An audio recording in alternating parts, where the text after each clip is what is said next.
Vážení priatelia, všetci, čo sa na toto dívate, pozrite sa, kam ma doviedli Bošáčania. Do akej doliny.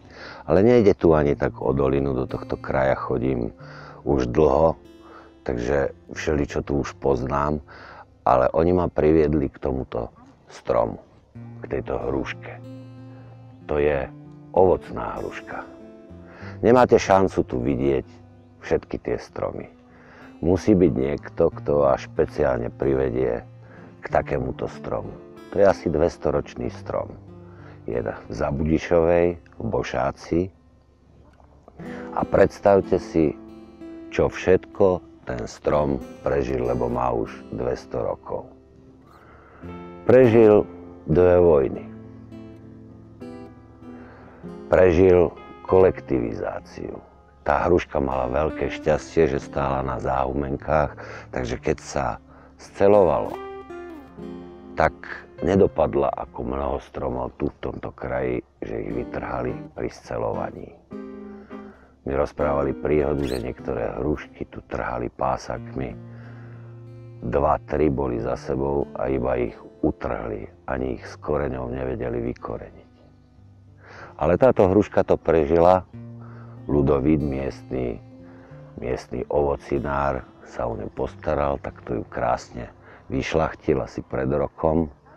Takže teraz je bez listov, ale viete si predstaviť, že keď sa zazelenie, čo to je za krása. Ale čo to je za krása? Čo to je za krása, keď zarodí taká hruška? Viete, že ovocie sa používa na všelijaké dobroty, pečenie, varenie, nakladanie.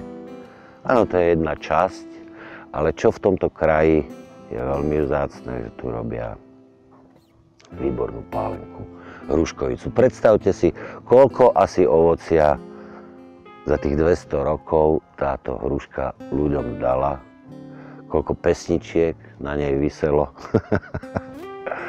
A keď sa pôjdeme k nej bližšie pozrieť, tak ešte uvidíme, že aká je ešte mladunka a čo ešte všetko, koľko dá toho ovocia. Hovorí sa, teda Komenský to povedal, že človek je zraniteľný tým, že má veľa potrieb. To je asi zdrojom všetkých vojen, všetkého nešťastia. Tá hruška potrebuje iba svetlo, pôdu, ktorá je veľmi dôležitá, aké plody dáva tá hruška, špeciálne kyselinky, ktoré sú v nej, vlastne robia tomu nápoju hruškovici strašne dôležitú chuť, ktorú vie oceniť iba fajnšmeker.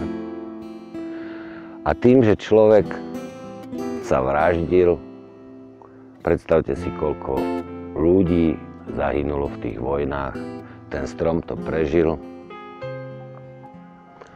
lebo má málo potrieb.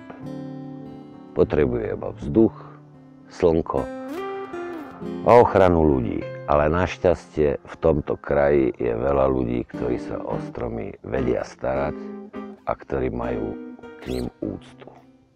Preto by som doporučoval všetkým, ktorí si vážia tieto hodnoty, a to sú naozaj veľké hodnoty, aby zahlasovali za tento strom a v súťaži mu poslali hlas nielen tomu stromu, ale aj tým ľuďom, ktorí sa o tie stromy starajú a ktorí si vážia tie hodnoty, o ktorých som vám povedal.